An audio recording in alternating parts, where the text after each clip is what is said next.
भाईजी mobile and electronic बंडा 0% ब्याज पर फाइनेंस सुविधा उपलब्ध है एवं सभी कंपनियों के मोबाइल और इलेक्ट्रॉनिक उपकरण उचित रेट पर उपलब्ध हैं।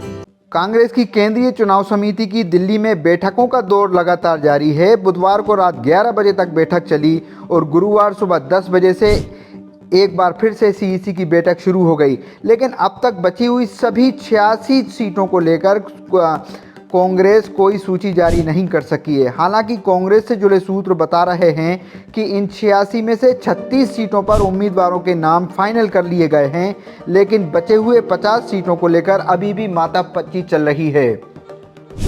50 सीटों पर उम्मीदवार तय करने को लेकर कमलनाथ और दिग्विजय सिंह के बीच मतभेद की खबरें निकल कर आई हैं। इनमें सबसे बड़ा नाम है कोलारस विधायक वीरेंद्र रघुवंशी, जिन्हें लेकर कमलनाथ और दिग्विजय सिंह के बीच काफ़ी विवाद भी सामने आया है। कमलनाथ वीरेंद्र सिंह को शिवपुरी सीट पर टिकट देना चाहते हैं, लेकिन दिग्विजय सिंह ने शिवपुरी सीट पर केपी सिंह को टिकट दिला दिया है। कमलनाथ का कहना है कि वीरेंद्र रघुवंशी को बीजेपी से तोड़कर इसलिए लेकर आए थे कि उनको कांग्रेस के टिकट पर चुनाव लड़ाएंगे, लेकिन पहली सूची में उनका नाम गायब है। इसी तरह दिमनी सीट पर बीजेपी प्रत्याशी और केंद्रीय कृषि मंत्री नरेंद्र सिंह तोमर के सामने उम्मीदवार के नाम को लेकर पेंच फंसा हुआ है। कांग्रेस का एक बड़ा धड़ा चाहता है कि जो सिटिंग एमएलए हैं उन्हीं को यहां से रविंद्र तोमर को ही रिपीट किया जाए, जबकि अन्य धड़ा चाहता है कि किसी नए तोमर चेहरे को नरेंद्र सिंह तोमर के सामने खड़ा किया जाए। और भी सीटें आपको बताते हैं कि कहां पर दरअसल पेंच फंसा हुआ है। ग्वालियर ग्रामीण सीट से कांग्रेस ने साहब सिंह गुर्जर को टिकट दिया है, जबकि इस सीट पर केदार कंसाना का टिकट फाइनल माना जा रहा था, लेकिन 144 लोगों की पहली सूची में केदार कंसाना का नाम गायब था और साहब सिंह गुर्जर को कांग्रेस ने टिकट दे दिया।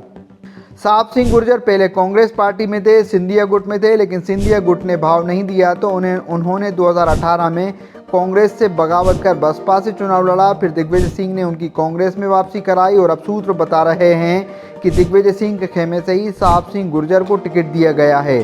साहब सिंह गुर्जर को लेकर भी पार्टी के अंदर मतभेद सामने आए हैं। ग्वालियर विधानसभा सीट पर बीजेपी ने प्रद्युम्न सिंह तोमर को अपना प्रत्याशी बनाया है, लेकिन कांग्रेस इस सीट पर प्रत्याशी तय नहीं कर पाई है। कांग्रेस ने ग्वालियर के लिए 6 में से 5 विधानसभा सीटों पर उम्मीदवार घोषित किए, लेकिन ग्वालियर विधानसभा सीट पर प्रद्युम्न सिंह तोमर के सामने प्रत्याशी चयन को लेकर पार्टी के अंदर तनाव जारी है। सीईसी की बैठक में इस सीट पर भी नए चेहरों को लाने को लेकर बहस हुई है। आपको बता दें कि ये क्षत्रिय समाज के ही हैं, धार्मिक नेता हैं, जिनको लाने की सिफारिश दिग्विजय सिंह ने खेमे द्वारा की गई है, लेकिन कमलनाथ खेमा इसे लेकर राजी नहीं है।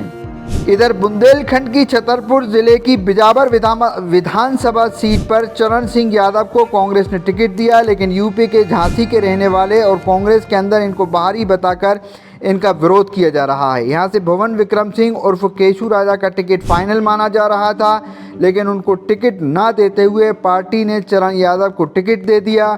टिकट की घोषणा के साथ ही केशु के समर्थकों ने बिजावर में एक जनसभा आयोजित कर विरोध जताया। राजनगर विधानसभा क्षेत्र में कांग्रेस ने स्थानीय विधायक विक्रम सिंह नाती राजा को रिपीट किया है। ये पिछले चुनाव में मात्र 700 वोटों से चुनाव जीत पाए थे। पार्टी के स्थानीय कार्यकर्ता मांग कर रहे थे कि इनकी जगह पर किसी नए चेहरे को उतारा जाए, क्योंकि पूर्व पीसीसी अध्यक्ष अरुण यादव के सामने जन आक्रोश यात्रा के दौरान नाती राजा के खिलाफ स्थानीय कार्यकर्ताओं ने विरोध जताया था, लेकिन कांग्रेस के शीर्ष नेतृत्व ने नाती राजा को ही मौका दिया, जिसके बाद यहां पर पूर्व विधायक शंकर प्रताप बुंदेला ने बगावत के सुर अख्तियार कर लिए हैं। इस सीट को लेकर भी बैठक में तनाव है। महाराजपुर भी यहाँ पर ऐसा ही मामला है। महाराजपुर विधानसभा पर आपको भोपाल का भी बताते हैं। दरअसल भोपाल में जो पीसी शर्मा जहाँ से विधायक हैं, वहाँ पर भी पेंच फंसा हुआ है। दो लोगों के नाम का पैनल है। अब देखना यह है कि पीसी शर्मा को टिकट मिलता है कि नहीं मिलता। इधर उत्तर विधानसभा में भी पेंच फंसा हुआ है, क्योंकि जो मौजूदा विधायक हैं, पूर्व मंत्री हैं आरिफ अकील, उनकी भी तबीयत नासाज है और वहाँ से भी उनके बेटे और उनके भाई का नाम को लेकर पेंच फंसा हुआ है कि आखिर किसको टिकट दिया जाए और कौन जीत सकता है।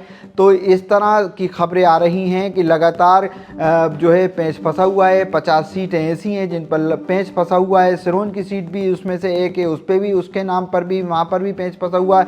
तो ऐसे कई तरीके के बातें निकल के आ रही हैं और कांग्रेस की जो सीईसी की जो बैठक है वो लगातार कई दौरों की हो चुकी है, लेकिन कांग्रेस पार्टी जो है किसी नतीजे पर नहीं पहुंच पा रही। और यही हाल भारतीय जनता पार्टी का भी है। लेकिन अब भारतीय जनता पार्टी की केंद्रीय चुनाव समिति की बैठक होना है। बताया जा रहा है कि बहुत जल्द उनके भी नाम आ जाएंगे। इस पेशकश में इतना ही। बहुत बहुत शुक्रिया। आधार कार्ड लाएं, मोबाइल ले जाएं। भाईजी मोबाइल एंड इलेक्ट्रॉनिक बंडा 0% ब्याज पर फाइनेंस सुविधा उपलब्ध है।